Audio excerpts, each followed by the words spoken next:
আপনি আমাদের এই মিডিয়াতে আসলেন কেমনে, কিভাবে আসলেন?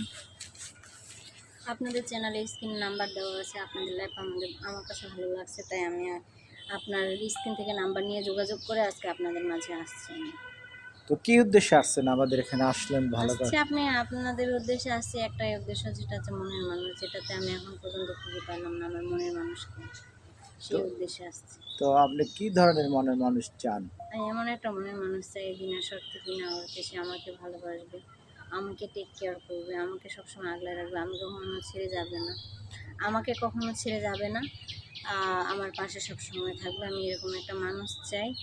সে আমার সব কিছু দেখাশোনা করবে, আমার জায়গা সম্পত্তি যা আছে সব কিছু দেখাশোনা করবে, আমার কথা মেনে চলবে, এরকম একটা ভালো।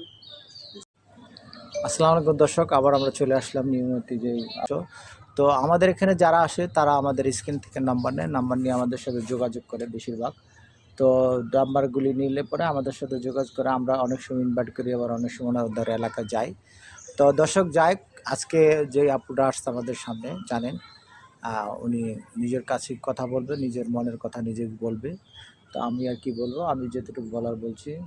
তো আমি আজকে আপনাকে কিছু প্রশ্ন করব, অথবা আপনি জবাব দিন। আসসালামু আলাইকুম দর্শক, আবার আমরা চলে আসলাম নিয়মিত যে আপনার অনুষ্ঠানে।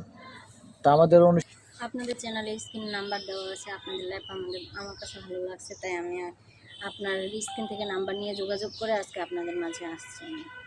তো কি উদ্দেশ্যে আসছেন আমাদের এখানে? আসলেন ভালো কথা। আসছি আপনাদের উদ্দেশ্যে আসছি, একটাই উদ্দেশ্য, যেটা হচ্ছে মনের মানুষ, যেটাতে আমি এখন পর্যন্ত খুঁজে পাইলাম না আমার মনের মানুষকে। তো সেই উদ্দেশ্যে আসছি। তো আপনি কি ধরনের মনের মানুষ চান? আমি এমন একটা মনের মানুষ চাই, বিনা শর্তে বিনা অর্থে সে আমাকে ভালোবাসবে, আমাকে টেক কেয়ার করবে, আমাকে সবসময় আগলে রাখবে, আমি কখনো ছেড়ে যাবে না, আমাকে কখনো ছেড়ে যাবে না, আমার পাশে সবসময় থাকবে। আমি এরকম একটা মানুষ চাই।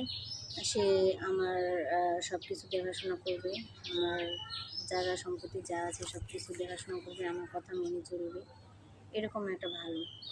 যে সে কখনো নেশা করবে না, কখনো মাদক দ্রব্য করবে না, ভালো কাজ করবে, আমার সব কিছু দেখাশোনা করবে, নামাজ পড়বে 5 ওয়াক্ত, এরকম একটা পরিষ্কার ছেলে আমি চাই আমার লাইফে, আমার জীবনে।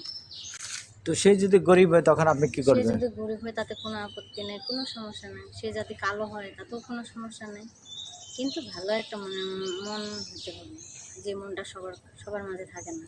মানে কি তার বাবা মা আছে, বাবা মা ছেড়ে কি আপনার কাছে আসবে? অবশ্যই। তার বাবা মাকে আসার দরকার নেই, তার বাবা মাকে দেখার দায়িত্ব আমার। সে গরিব হোক, তার বাবা মাকে দেখবো আমি। তা আপনি কি ঘর জামাই রাখতে চান? না, আমি তাকে ঘর জামাই রাখতে চাই না। তা আপনি কিভাবে তাকে রাখতে চান? সে তার মতো থাকবে, আমার সব কিছু দেখাশোনা করবে। ঘর জামাই কেন রাখবো? তার দরকার হলে তার ফ্যামিলিকে নিয়ে আসবে আমার বাসায়, তারপর আমরা ফ্যামিলি সহ একসাথে থাকবো। এটা তার তো ঘর জামাই বলে না। তো তার তো মন আছে, তার তো জীবন আছে। আপনি যদি তাকে বলেন যে আমার তো টাকা পয়সা আছে, টাকা পয়সা দিয়ে আমি ঘর জামাই রাখি, সেরকম কি কোনো না, আমার সেরকম কোনো পরিকল্পনা আপনার? আমার সেরকম কোনো পরিকল্পনা নেই। তার ইচ্ছা আছে, স্বাধীন আছে, সে তার স্বাধীন মতো চলবে। বাট আমি যেগুলা কথা বলছি এগুলা মানলেই না। দর্শক আপনারা জানলেন তার কথাগুলি কিছু জানতে পারলে। তো সে যদি লেখাপড়া না জানে তখন কি বলবেন? সমস্যা নাই, কোনো আপনি সমস্যা। তো একটা সুশিক্ষিত, আপনার বাবা আপনাকে শিক্ষিত করাইছে, টাকা পয়সা খরচ করে পড়াইছে। এমনও হতে পারে যে সেই ছেলেটাকে আপনাকে পছন্দ করলো, সেই ছেলেটা লেখাপড়া অল্প কিছু জানে, তখন যদি আপনি তাকে রিজেক্ট করবেন। অথবা সেই ছেলেটা ভালো হোক, ভালো আর কি, দেখতে শুনতে শব্দ বলে চরিত্র মান, যে সে চরিত্রের কোনো থাকে না, তার দাগ নাই। তো এই ধরনের কোনো ছেলে পেলে যে লেখাপড়া, তখন তো আপনি বলবেন যে আপনি একটু লেখাপড়া, সে লেখাপড়া, তখন তো আপনি যদি তাকে অসম্ভব, সে লেখাপড়া না করুক, কিন্তু চরিত্রটা ভালো হইতে হবে, ভালো করে জানতে হবে, কোনো কিছু মানে অখেয়াল করবে না, মানে গুরুত্ব দিয়ে সব কিছু চলবে, এইরকম একটা দায়িত্ববান ছেলে চাই। সে হোক, সমস্যা নাই, সে গরিব হোক, সে অশিক্ষিত হোক, সে মূর্খ হোক, তাতে কোনো সমস্যা নেই। দর্শক আপনারা জানতে পারলেন তার যে মনের বাসনা, সেই মনের বাসনা সবসময় কথা বলে থাকে, আমরাও জানি। তো আমাদের মূল উদ্দেশ্য হলো কি, এই চ্যানেলের মাধ্যমে যে আমরা যে এই চ্যানেলের থেকে যে টাকাটা উপার্জন করি, এটা গরিব অসহায়দের জন্য আমরা সবসময় সাপোর্ট দিয়ে থাকি।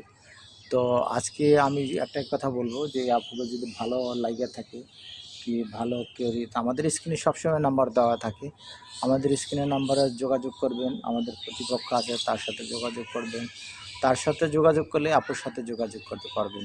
আর আমি একটাই কথা বলবো, সবসময় একটা কথা মনে রাখবেন, আপনারা যৌতুক নেবেন না, যৌতুক দিবেন না। আমাদের মূল উদ্দেশ্য তো যৌতুকের বিরোধিতা কাজ করার জন্য।